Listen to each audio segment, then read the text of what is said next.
I'm going to be discussing the book Philosophy of Freedom by Rudolf Steiner.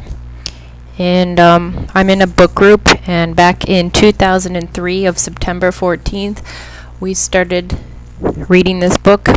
We were introduced to a specific method to study this book, and that is to summarize each paragraph. There are two versions of Philosophy of Freedom. One is English UK translation, the other is American translation. I have the UK version of this book, and it's the American that has the paragraphs, and that's sort of how our group followed and summarized each paragraph. We were introduced to this method of studying this very important book by Rudolf Steiner, by Paul Hodgkins, who works at the Toronto Waldorf School, I believe. And what I'm going to be doing is just going over the work that my group and I did for this book. And it took us a while to work through it, but it is a rewarding method.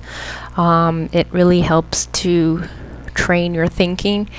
I'm just doing this so people can have some reference and they can do their own, because you really need to train your own thinking, because no one else can do it for you. It's up to you. I'm going to start with the preface. I'm not going to read the preface. He has two of them. But in the first paragraph in the 1918 preface, he brings up the question of what is my foundation.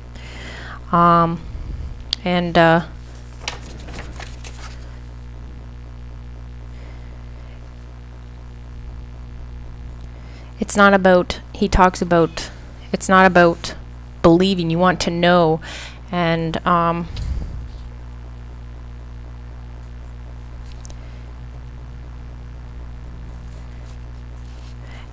the kind of knowledge we seek is not knowledge that is just frozen.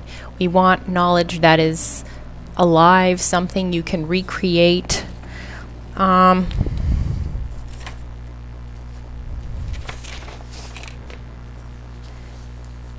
Another point he brings up is, can humans inscribe freedom to themselves?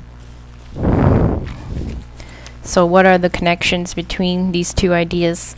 I'm not really going to go too much into the preface, but they're both very good to read over.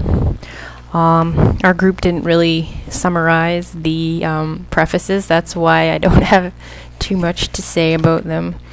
But to read them is very, very intriguing.